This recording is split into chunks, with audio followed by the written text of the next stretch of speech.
Hi friends, welcome to சலாம் cooking channel. இன்றைக்கி நம்ம சேனலில் அதிரசம் எப்படி செய்யலான்னு பார்க்கலாம். பிகினர்ஸ் கூட இதை ரொம்ப ஈஸியாக செஞ்சிடலாம். இப்போ நான் 200 கிராம் வெல்லம் எடுத்திருக்கேன். அதுக்கு 1/4 டம்ளர் தண்ணி ஊற்றி வெல்லத்தை நல்லா கொதிக்க விட்டுக்கிறேன். வெல்லம் நல்லா அதிலேயே கரைஞ்சி வந்துடும்.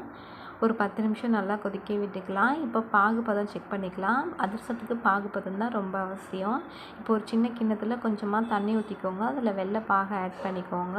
அதை எடுத்து நல்லா பார்த்திங்கனாவே நல்லா வெல்லம் சுருண்டு வரும். அதுதான் பாகுபதம்.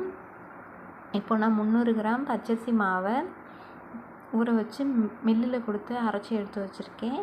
இப்போ அந்த மாவில் 2 ஏலக்காய் தட்டி போட்டிருக்கேன். மாவு நல்லா ஈரப்பதமாக இருக்கணும். அப்பயே செஞ்சுருங்க, அப்போ தான் பர்ஃபெக்டாக வரும். இப்போ நம்ம காய்ச்சி வச்சுருக்க வெள்ளை பாகை ஆட் பண்ணிக்கலாம்.